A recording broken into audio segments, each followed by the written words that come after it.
तीनिटी bank को ओडिशा सरकार ban करिसंती। आईसीआईसीआई बैंक, एचडीएफसी बैंक एवं एक्सिस बैंक को सीधासलख भाव में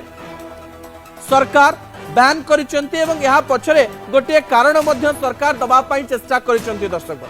सेइथिपाई लोकमानक मनरे अनेक प्रश्न जे जदि एई बैंक रे आमर कोनोसी प्रकार अकाउंट अछि ताले आमे आगकू काम करि परिबु ना करि परिबु नाही। सरकार लिखिचंती this is to intimate you that due to persisting poor performance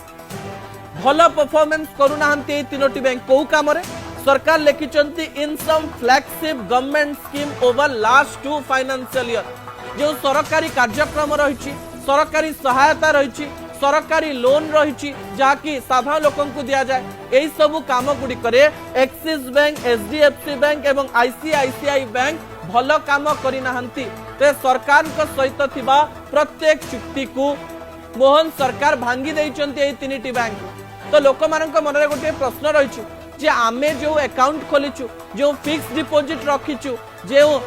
current deposit रही जो सेविंग अकाउंट रही जो कार्य गुड़िक आमे करूचु ता सठिक रे हेई परिबो कि नाही आपणक टंका सुरक्षित तो